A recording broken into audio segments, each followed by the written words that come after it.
Enter the Arena coaches women entrepreneurs on how to raise equity finance in the right way so that you can secure the money you need to grow whilst also building long-term value in your business. I'm Julia Elliott-Brown, the founder and CEO of Enter the Arena, a serial entrepreneur and an equity fundraising expert. Here we share the fundraising stories of female founders who've successfully raised investment to inspire you to do the same. So if you're looking to raise equity finance, you're in the right place.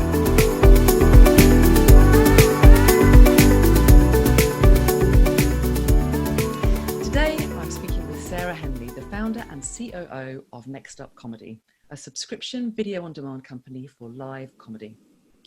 Sara's been in the comedy industry for over a decade and founded NextUp with two friends 3 years ago. She has a 2-year-old boy, Rudy, and is passionate about diversity and equality in the arts.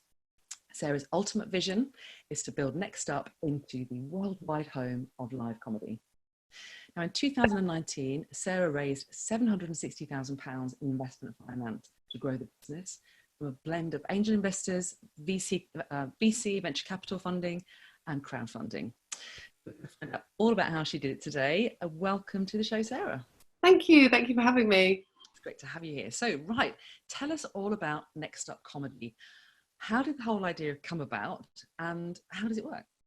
Okay, well, essentially it came about because some friends and I, who've all sort of been comedy enthusiasts for a very long time, we ran a live comedy night and a YouTube channel and wrote comedy. We'd go up to the Edinburgh Fringe every year and we realised how often brilliant stand-up shows that won awards and got nominations would just end at the end of the Fringe. And so if people hadn't seen them up there, they wouldn't get to see them at all. And we thought that was a real shame and we wanted to do something about it. So we founded NextUp, which is a subscription video platform, a bit like Netflix, where people pay monthly or annually to access hundreds of hours of stand-up comedy specials. It's great for fans because they get to see people they wouldn't see on normal broadcast platforms. We showcase a whole range of comedy talent, and it's really good for the comics as well, whose work would otherwise be lost. And we split our revenues 50-50 with the comedians, so it's a new revenue stream for them as well. That sounds absolutely fantastic. I remember you telling me actually, Sara, that you have a lot of female comedians on the platform. Tell me about that. Yeah,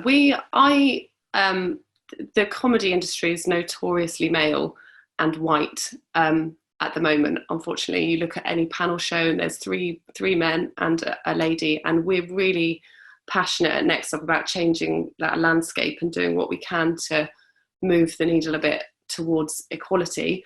And the female comedians on the platform week on week perform better than the male comedians on the platform in terms of being in the top 10 watched shows. And that's despite being only 25% of the catalogue at the minute. So they're great. That's amazing. So the people who say women aren't funny are fundamentally completely wrong. Yeah, it's just wrong. So you're co-founder, so there's two guys and you, is that right? Yeah, that's right. I mean, there's actually 3 guys and me. One of them, Stuart Snaith, he doesn't work in the company on a daily basis, but he is also a co-founder. He used to be the director of comedy at BBC Worldwide, and he comes and gives advice and hooks us up with great contacts and stuff. But yeah, it's me, Kenny and Dan day to day. Fantastic. So when you started this business, kind of what did you need from a funding perspective to get it off the ground? We needed, essentially, luckily, it's quite a lean business. It's all digital. So we needed money to get the tech infrastructure going and film our first few shows. And that was it, really. So we did a really small seed round, and the Angel Investment Network were really helpful. And they actually hooked us up with 2 angel investors who came on board at that really early stage and helped us get our sort of minimum viable product off the ground. Oh, that's really good to hear, because lots of people say that Angel Investment Network, is that a good place to start? And did you get sort of quite good promotion from them as well to go out to their network of investors? Yeah, I think we did. I mean, we were so green. We didn't know what we were doing at all. I'd never done anything like that before, and I think they were really supportive and they helped us with the pitch deck. And yeah, I feel like we were very lucky as well. Well, I guess maybe You're certainly something a bit different, aren't you, from the usual startup companies? I think that it kind of is an exciting proposition for people to look at. Yeah, it's fun. I think, yeah, we all need a bit of fun at the minute. So you started off with a bit of seed funding, and then in the sort of the rest of your 3 years so far, what other funding rounds have you had? It has, like, each round seems to have been quite drawn out, but I think we've now done three rounds. So we did 2 really small seed rounds to just sort of keep us going, and the most recent one in 2019 was slightly bigger, and we operated that on a rolling close. So we took investment throughout the year, partly from VCs, partly from angel investors who followed on, and also we did a crowdfunding round. So that was our sort of most recent one. Okay, wow. So you have literally been consistently fundraising for months and months and months and months and months. Yeah.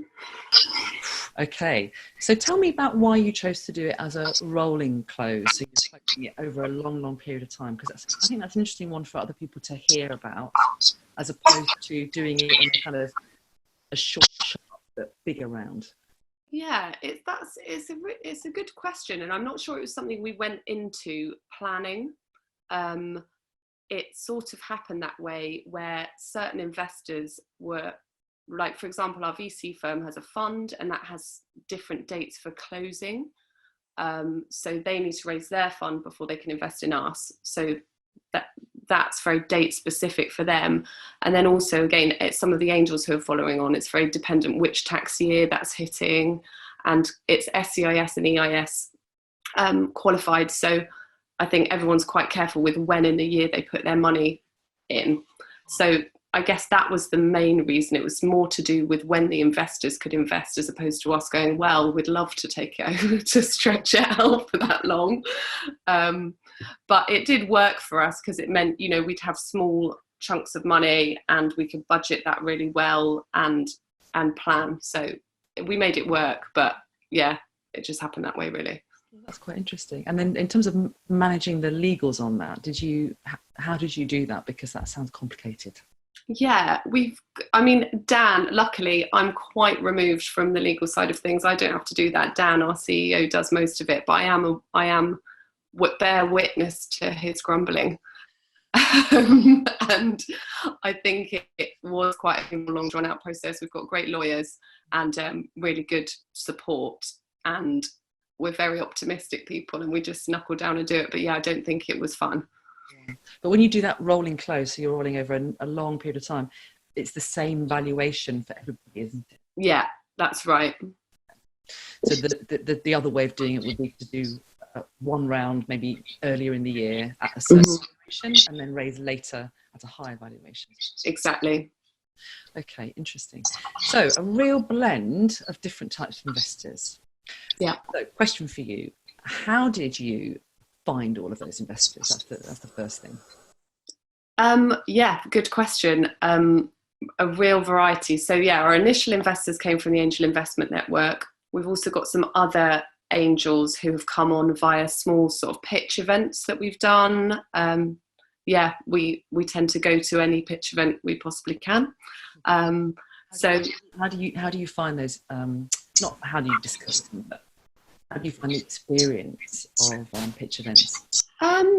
It's really mixed. Some are great and really well organised and welcoming and set up well, and others it feels like a bit more of a sort of, you don't know whether you're there really to get investment or for some other reason.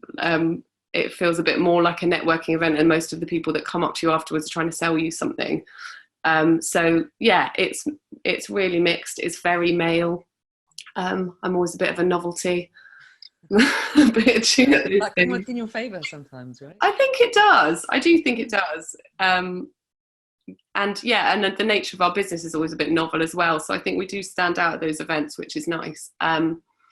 Yeah, it's a mix. Sometimes you're allowed slides, sometimes you aren't. People tend to run over their allocated time.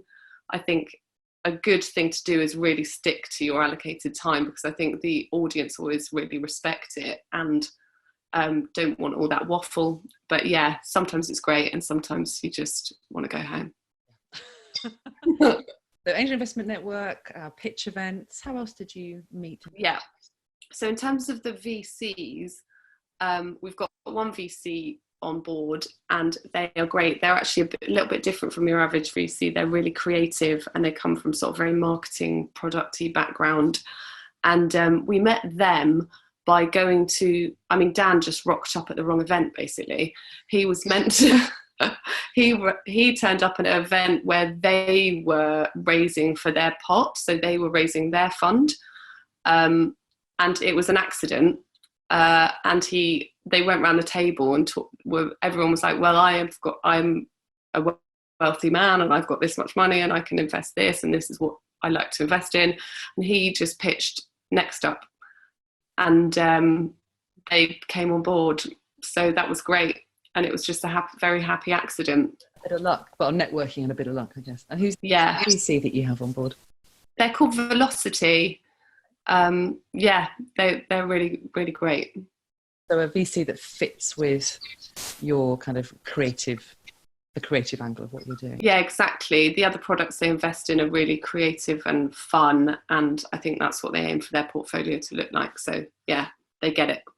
And did you find the discussions you had with angels as opposed to venture capital firm different or very similar?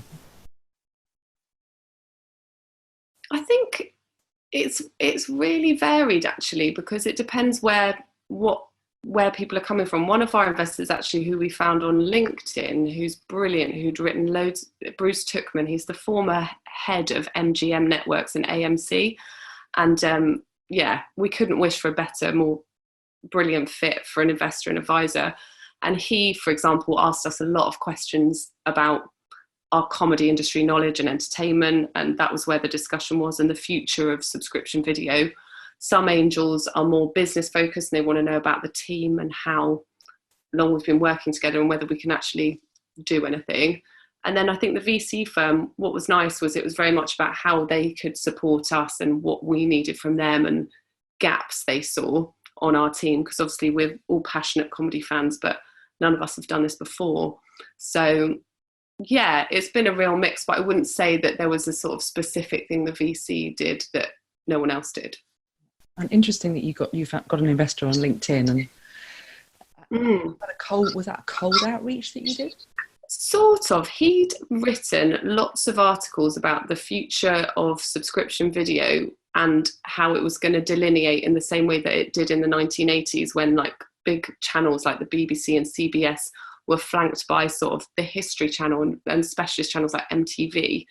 And he was saying that he was seeing a repeat of that now, where Netflix and Amazon are being flanked by these specialist channels like Shudder for horror, Hey You for reality, and that sort of thing. And so there are a lot of articles he'd written as an expert. And so we approached him, I guess it was cold, but by saying we're one of these companies and we'd love to talk to you. So it wasn't like... That's brilliant. I think a lot of entrepreneurs can take that and apply that to their own rounds in terms of finding people who are in your industry, who are experts in what you do. Just by researching stuff online, it's amazing, isn't it, how you can find really great people and just approach them. Yeah, and I think if it's relevant and they're passionate, they will talk to you. Yeah. And whether, they may or may not become an investor, but probably it's going to be an incredibly valuable conversation anyway. So exactly. Interesting. And then crowdfunding. Yeah. Tell me about why you decided to go down the crowdfunding route as well as with the other two sources. I think as a consumer-facing product, the benefit of crowdfunding is it gets you in front of a lot of people who then become your brand ambassadors. So it's unique in that people can invest £10 if they like your product, but they will tell their friends about it and they will be proud of that and they will advocate for you and your product. And I think we've got a lot of members of NextUp who subscribe monthly who love us and they're really passionate about comedy and what we do, and the idea of being able to offer to them the opportunity to invest in the company and grow with us was really nice. So I think for us it was very much about numbers and advocacy as well as the investment side of things. yeah, I just think it's a really great opportunity for fans to be part of your company. And did your fans respond well to that? In terms of you went out to your database and told them about the investment opportunity? Yeah, they did. And that was what was really nice. Yeah, the comedy fans did, as did the comedians. Like, quite a lot of the comics on the platform chipped in as well. So it feels like we've got a great family of people who all have a stake in us succeeding, which, yeah, makes it a bit less lonely. Lovely, isn't it? And also just great validation for you. That's it. So what do you think, when you think about all those types of investors, what were the key things that really hooked people into wanting to back you? I think, for one, the comedy industry is notoriously quite guarded and difficult to get into. And actually, Bruce Tuchman, the MGM AMC guy, he said that our special secret sauce was that we've got 10 years in the industry, each of us, plus way more for Stuart. And we know what's going on, and we've got these trusted relationships that would be really hard to get if you just had lots of money and you wanted to come in. So I think our relationships and standing in the industry is great.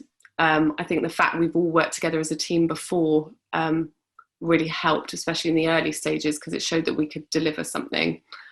And I think now the fact that we've done so much as such a young company, like we've partnered with Audible, we've sold shows to the BBC, Virgin Atlantic, really big brands have got on board with what we're doing, as well as our sort of loyal membership with very little marketing. I think that traction appeals. So people go, oh, there's something there, and get on board, I think. I mean, that's what's screaming to me about what you just said is so much about trust, isn't it? They can trust you. You're showing you're already doing it. They can trust your team because you've got great experience and great advisors on board. Yeah. It's very powerful, isn't it? If they can trust you, it de-risks the opportunity and makes it very exciting. That's it, because ultimately it's their money, and they don't want to put that somewhere they don't think it's going to be well used. But secret sauce, that's brilliant. I think everybody should be thinking about that. What is your secret sauce? It's a cool way of your USP, I think, or unique selling point. But I think it goes deeper than that, because it's not just about your product and your service, it's about what goes on behind the scenes. Interesting. And so when you were doing all the fundraising, I know there's kind of 3/4 of you on the team. Did you divide up the work, or were you leading it? How did you kind of go about doing that? I think it was mainly Dan and I. We'd divide a lot of that up. He's an absolute whiz on decks and design and all of that side of things. So he'd tend to start things off. I would give feedback, and then we tended to tackle it together, with him probably bearing most of the burden, I'd say, and then me in the sort of more of a supporting role. But I definitely got sent off to pitch quite a bit. And how much of your time did it suck up? A lot. A lot. Yeah. I mean, it is time well spent, because you need investment and you need those people behind you. But it can be frustrating, because you want to do the company and not be raising money for the company. So yeah, it's a balancing act. And what did you find it a very stressful experience?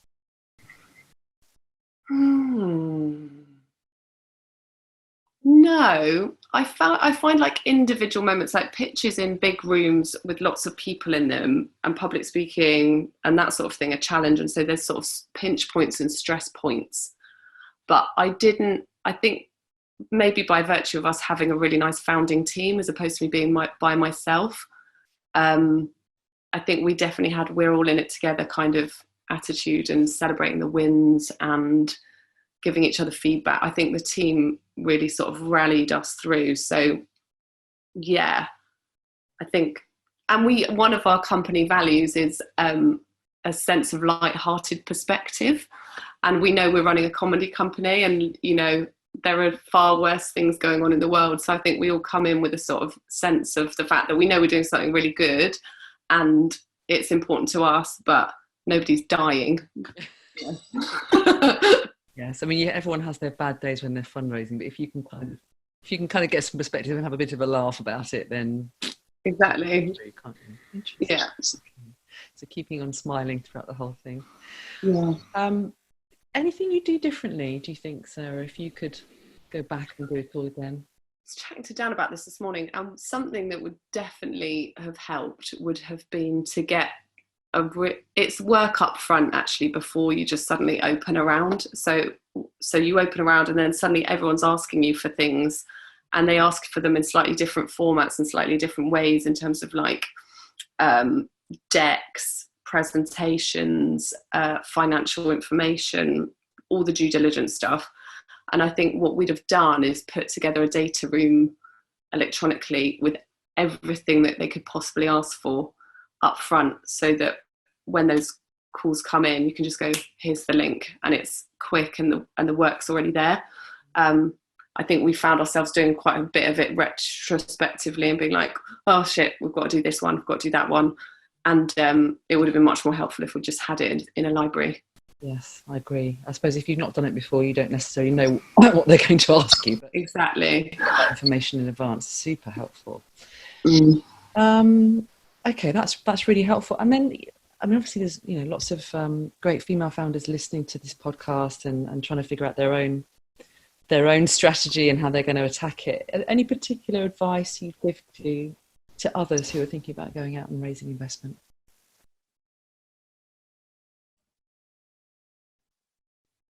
I guess I'd say the work's never done. Like, I think if you can imagine that it's just going to be part of your life, as opposed to, I think the trouble is it's a bit like parenting, for example. Like, it's not a job you can tick off your list. It's just ongoing and it keeps going and it doesn't really stop. And I think if you can come to terms with the fact that fundraising is part of your job, it will feel less of a continual burden, because you'll be like, okay, this is part of my job role. And I think it's the framing of it, because there's always more you can do. There's always other events you can go to, more people you can meet, LinkedIn searches you can do. There's obviously the crowd angle, there's angel investors. Like, it's a job in itself, and it does feel quite continuous. But if you can imagine that it is part of your actual job role, as opposed to it being something that's getting in your way, I think that's probably quite a helpful way to look at it. I think that's absolutely brilliant advice, actually, Sarah. I think too many people see it as this hideous thing that they've got to get done and out of the way. Yeah.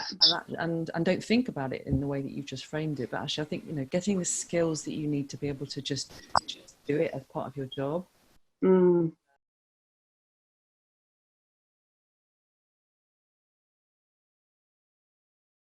Well, next up is we're going into a growth phase. Now we've done this round. The idea behind it was to raise some funding to get bigger, basically. So we know where our customers are and who they are.